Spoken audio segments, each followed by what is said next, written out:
Hello everyone, welcome back to my channel sweeties chat room.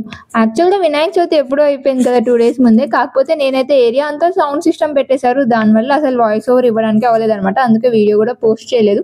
ఇంకా మేమైతే before డేనే preparations అన్ని స్టార్ట్ చేసేసుకున్నాము. ఇంకా వినాయకుడిని తెద్దామని నేను మా డాడీ వెళ్ళాము. ఎక్కడ చూసినా పిఓపి గణేశాసే, కానీ ఒక్క చోట కూడా మట్టి గణేశుడు ఒక్క చోట కూడా దొరకలేదు. ఇంకా వెతుకుదామంటే కూడా ఇంత ట్రాఫిక్ చూస్తారు కదా మీరే వీడియోలో, అంత ట్రాఫిక్ ఉందన్నమాట. ఇంకా లాస్ట్లో ఇదిగోండి ఇక్కడ దొరికింది. ఆ అన్న వాళ్ళు కూడా అప్పుడే పెడుతున్నారంట స్టాల్ని. ఇంకా పోనీలే లక్కీలీ దొరికేసిందని చెప్పి మేమైతే తీసుకున్నాము.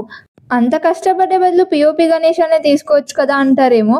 మనం చేసేది నేచర్కి ఎఫెక్ట్ అవ్వకూడదు కదా, అది నేనైతే స్ట్రాంగ్గా బిలీవ్ చేస్తాను. నేనైతే నాకు చిన్నప్పటి నుంచి మా ఇంట్లో ఎప్పుడూ పిఓపి గణేష్ అని పెట్టినట్లయితే నేను చూడలేదు.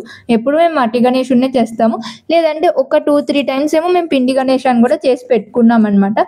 ఎందుకంటే మా మమ్మీ అయితే చెప్తా ఉంటారు, మనం ఇలా నేచర్ని ఎప్పుడు ఎఫెక్ట్ చేయకూడదు, మనం దేవుడికి ఎందుకు చేస్తాం, మంచి జరగాలనే కదా. ఇంకా నేచర్కి హామ్ చేసినప్పుడు మనకు మంచి ఎలా జరుగుతుంది అని చెప్పేసి మా మమ్మీ అయితే మమ్మల్ని చాలా మోటివేట్ చేస్తారనమాట. ఇంకా అందుకే మేము కూడా మట్టి గణేషుడినే ప్రిఫర్ చేస్తాము. ఇంకా నెక్స్ట్ డే అయితే మార్నింగ్ లేచేసి నేను మా మమ్మీ డెకరేషన్ స్టార్ట్ చేసేసాము. చాలా బాగా వచ్చింది. అంటే సింపుల్గా ఈ బాదం లీవ్స్తోనే చేసేసాము. ఇంకా మా వినాయకుడికి పసుపు రాసి అలా మాల వేయంగానే ఎంత చక్కగా కనిపిస్తున్నారు కదా, నాకైతే చాలా ముద్దుగా అనిపించారు. మీకు ఎలా అనిపించిందో కమెంట్ సెక్షన్లో షేర్ చేసుకోండి.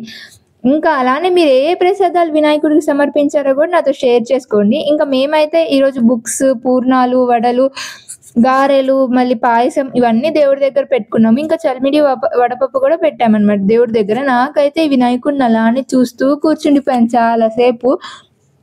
ఇంకా ఆ తర్వాత పూజ అంతా కంప్లీట్ చేసేసుకుని మేమైతే ఇంట్లో చేసిన ప్రసాదాలన్నీ ఫుల్గా తినేసి కొంచెం టీవీలో వినాయక చవితి స్పెషల్ ప్రోగ్రామ్స్ వస్తాయి కదా, అవి అయితే చూసేసామన్నమాట. తర్వాత సాయంత్రం వినాయకుడిని చూద్దామని బయటకు వెళ్తే ఈ వినాయకుడిని అప్పుడే తీసుకుని వస్తున్నారంట. అంతకుముందు తీసుకెళ్లేటప్పుడే హడావిడి చేసేవాళ్ళు, ఇప్పుడు తీసుకొస్తున్నప్పుడు కూడా ఇదిగోండి ఈ రేంజ్లో హడావిడి చేసి ఫుల్గా ట్రాఫిక్ జామ్ చేయాలన్నమాట. అప్పుడే వాళ్ళకి ఫుల్ సాటిస్ఫాక్షన్ వస్తుంది అనుకుంటా.